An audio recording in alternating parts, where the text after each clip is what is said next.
My last video covered tech support, refund, and subscription cancellation scams. Now tonight in this After Dark Hot Take, we're going to talk about how to protect yourself, how to recognize the scams, and what to do so that you don't fall victim. My name is Philip Macko, 5-time published author and host of the Muddy Waters podcast and YouTube series. Thank you again for joining me. Let's get into it. This is how it starts. You get an unexpected phone call, an email from tech support, or you get a pop-up message with the phone number. And look, let me fast forward a little bit. Here's what they're after. They want to gain remote access to your computer so they can install malware and get into your files, steal your personal information. They want to try to enroll you in a computer maintenance program, something you may or may not need, something you may be able to even get for free. And it's not about the program, it's about getting your credit card information, right? Or they try to sell you a repair service. Maybe they invite you to fill out a form in order to initiate the service where they can capture personal information, or invite you to a website where they can capture your personal information. That's the goal of these outreaches. If someone calls you claiming to be tech support and telling you have a computer problem, real simple, hang up. A tech call you don't expect is 100% of the time a scam.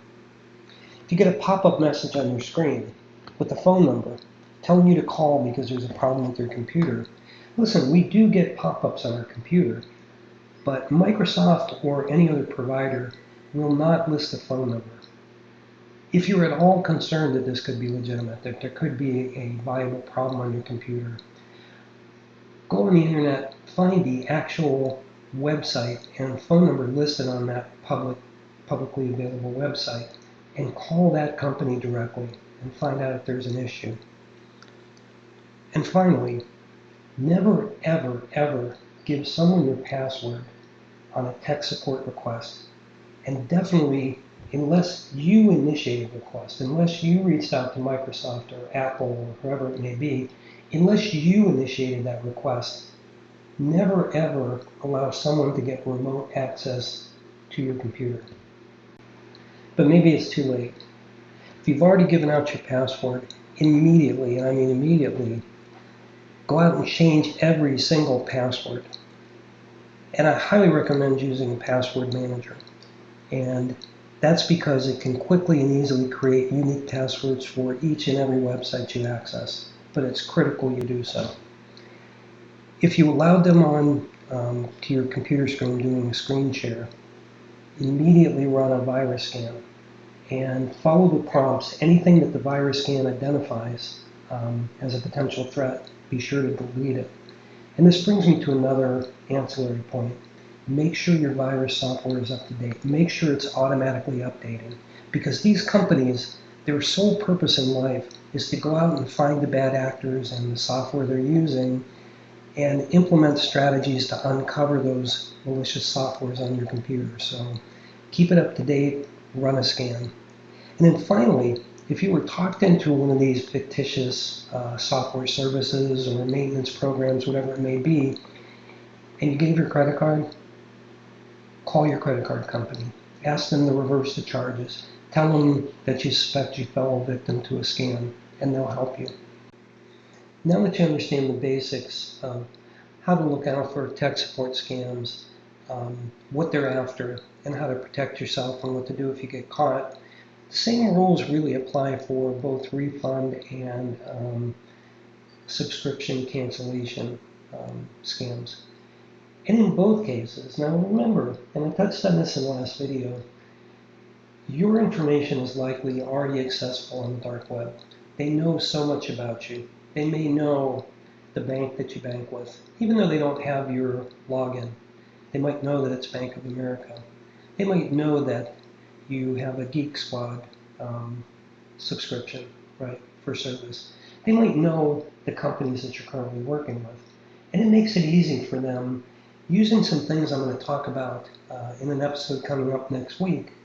Some of the cybercrime as as software services, programs that are out there. It's very easy for them to spoof websites, to access your information on the dark web and know you're a Best Buy customer or a Bank of America customer, and then reach out to you on behalf of these companies. But here's the interesting thing about those refund scams. And when you know the formula, it's actually super stupid and super hard to fall for. So they're going to tell you that you're owed money, and who doesn't want money that we're owed? Who doesn't want found money, right? It can be $499. It can be a fraudulent Amazon purchase, $749. Whatever that number is, it's going to be sizable, and they're going to say, listen, all I need to do is have you log into this team viewer, or whatever the app is, and then I'm going to get you your refund. They literally, first step, go into your HTML code and modify the HTML for your bank. They ask you to log in because they want you to be able to see the refund show up. Then they're going to manipulate the HTML to make it appear as though money has appeared in your account. It's either done by shifting account from checking to savings or savings to checking, whatever that formula might look like. Sometimes it's just a straight up HTML manipulation. But they're always going to add one or more zeros. And then the scam occurs. And I covered it extensively in the last video. To sum it up, they can't have you do a bank wire because that's traceable, that's international bank fraud. So they're going to ask you for alternative methods like taping cash to a magazine and putting it in a shoebox and taping that shoebox up, or going to CVS and buying gift cards. So, like I said, it's a little bit ridiculous. But now that you know kind of the basics of how they operate and what they're after, let's talk about how you can keep yourself safe. Let's talk about some best practices to keep yourself safe.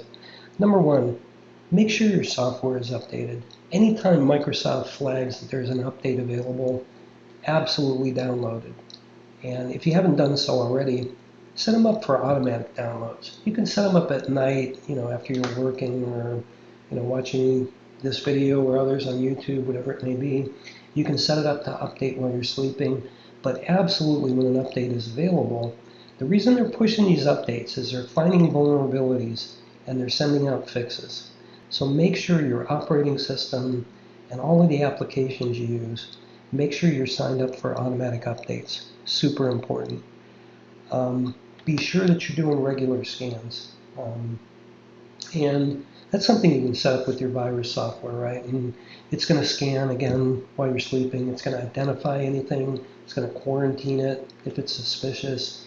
And then you have the chance to approve or deny it the next time you fire up your computer. It's important that you're doing regular backups, especially with the ransomware as a service, which is an out-of-the-box Salesforce software as service solution. And by the way, I didn't mean to do bunny ears and make balloons pop up. I'm certainly not celebrating this, but somehow it happened in my video recording program, so I apologize for that. But you want to do backups, but you want to make sure that they are offline backups, meaning you're going to plug in a hard drive, you're going to back up your system. As soon as that backup's done, unplug that hard drive, take it off your network. Because if someone does get into your system, if you're backing up at least once a week personally, or as a business, maybe one time per day or multiple times per day, you can always restore that old backup. As long as the backup isn't online, the hackers won't have access to it, and you're not going to be subject to those ransomware requests. So super important as well. Here's something you may not know, and it's a little bit spooky. So your network router comes with an assigned network name and password. Probably you've gone in and changed those things. If you haven't, you should do that immediately. Call somebody who knows how if you are unsure. But then start to think about all the other devices attached to your network, because they are all vulnerability points. Yeah, your network printer, your tablets, even your Roomba or iRobot. You want to change all of the names of those devices, and you want to make sure you set your own unique passwords for them. And speaking of passwords, it used to be safe to have an 8-digit password. Did you know that it takes only 37 seconds for a hacker to brute force hack that password and figure it out? Conversely, if you have a 16-digit password, and by the way, involving numbers, letters, characters, capital letters, non-capital letters, all that kind of stuff, 16-word password currently takes about a decade to hack. I know it's a lot of extra work, but if you use some of the auto-generation programs that are available to you that will create passwords and allow you to save them, or if you use a password manager, yeah, it becomes super easy. Yeah, it takes a little work, but isn't your life savings worth it? And as we close out this session, I want you to know the things that I'm sharing with you in this episode are not things I'm recommending. They're actually what the Federal Trade Commission recommends. And I'll tell you, if you go to their website, and I'm going to post a link in this episode in the show notes, they have a cybersecurity quiz that will really test your knowledge and really put those skills and understandings to the test. And I challenge you to be brave enough to take it, because it's not what we know that gets us in trouble. It's what we don't know or what we think we know that gets us in trouble. So up your aptitude. Subscribe to courses like Know Before, as I've mentioned earlier, especially if you're a company. But go out to some of the free tools that are available. Test your knowledge and understanding of cybersecurity issues. And certainly, if you find something you're unfamiliar with and it points to something that you need to learn, there's a wealth of knowledge out there. This podcast, YouTube channel, all the free resources from the FTC, the IC3 division of the FBI. There's just so much stuff out there. Go out and find it. Keep yourself safe. Keep yourself informed. Thank you for tuning in to another episode. This is an update from a previous video I posted a couple days back. If you liked it, please click the thumbs up. If you haven't done so already, please subscribe. Share it with friends and family if you think it would be helpful. And I hope you'll join me for the next episode. Have an excellent evening.